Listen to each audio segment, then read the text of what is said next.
Hello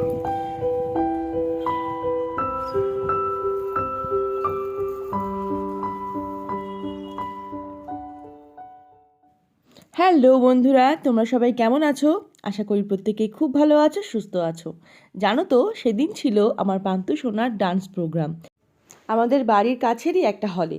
তো তার জন্যে ওকে আমি দুপুর দুপুর বসে গেছিলাম রেডি করার জন্যে। আর প্রোগ্রামটা ছিল সন্ধ্যে থেকে, তাই খুব একটা দেরি করা যাবে না, আর ওরা বিকেল বিকেলই বেরিয়ে গেছিলো।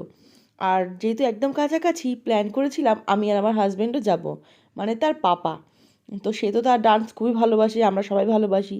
যেহেতু সেদিনকে ফ্রি ছিলাম, তার জন্য কিন্তু সেদিন আমরাও গিয়েছিলাম। তো এই দেখো, সাজুগুজু করার পরে আমার পান্তুসোনাকে কত সুন্দর লাগছে দেখতে।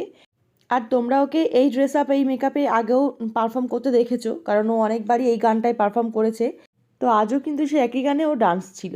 তো তার জন্য কিন্তু সে একইভাবে ওকে রেডি করে দিলাম। তো দেখো, ওকে পাঠিয়ে দিলাম এখন বৌদির সঙ্গে হলে। আর সন্ধ্যেবেলা দেখো পৌঁছে গেছি আমি আর ওর পাপা সেখানেই আর কি। তো আর সোয়েটার গায়ে দিয়ে বুঝতেই পারছো, কয়েকদিন আগের এটা শ্যুট করা ভিডিও, পোস্ট করা হয়নি আসলে কাজে কর্মে ব্যস্ততার কারণে। তো চলে গেলাম একদম প্রথম ফ্লোরেই ছিল। আর খুলে দেখতে পাচ্ছি বৌদি দাঁড়িয়েই ছিল আমাদের জন্য। আমরা ফোন করেছিলাম একটু আগে যে কোন ফ্লোরে হচ্ছে, তো বৌদি দেখলাম বেরোচ্ছিল, তো দেখা হয়ে গেল। পাঁচু তো খুবই খুশি আমাকে দেখতে পেয়ে। সে আমার হাত ধরে টানতে টানতে নিয়ে যাচ্ছে, কোথায় বসবি পিসি চল। তো বসে পড়লাম একটা সিট নিয়ে। কিছুক্ষণ ওয়েট করতে হলো, আর নানা রকম প্রোগ্রাম হচ্ছিল। আর তোমাদের আমি বলি, এই প্রোগ্রামটা কিন্তু পান্তুর ডান্স স্কুল থেকে হচ্ছিল না, এটা হচ্ছিল ওর ড্রয়িং যে স্কুলে পড়ে সেইখান থেকে হচ্ছিল আর কি। মানে ড্রয়িং ক্লাস যেখানে করে সেই স্যারদেরই এটা আয়োজন করা ছিল। তো যাই হোক, সেখানেই গেছিলাম। তো একটু বসেছি, তারপরে কিছুক্ষণ অন্যরকম প্রোগ্রাম দেখছিলাম, সবার ডান্স, কবিতা আবৃত্তি সবই হচ্ছিল আর কি। শেষ দিকে তো একটা ম্যাজিক খেলাও চলছিল, সেটা আমরা আর দেখতে পারিনি, চলে এসেছিলাম, সময় হাতে কম ছিল তাই।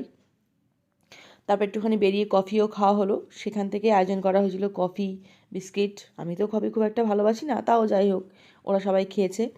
তারপরে আবার গিয়ে বসে পড়লাম সিটে।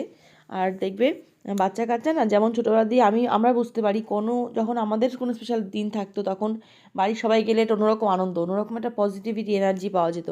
তা আমি মনে করি পান্তুকেও আমরা সেই জিনিসগুলো দেওয়ার চেষ্টা করি আর কি।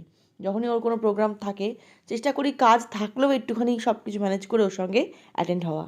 তো এই দেখো, পান্তুর ডান্স এখনই শুরু হবে, তোমরা এনজয় করো আমাদের সাথে।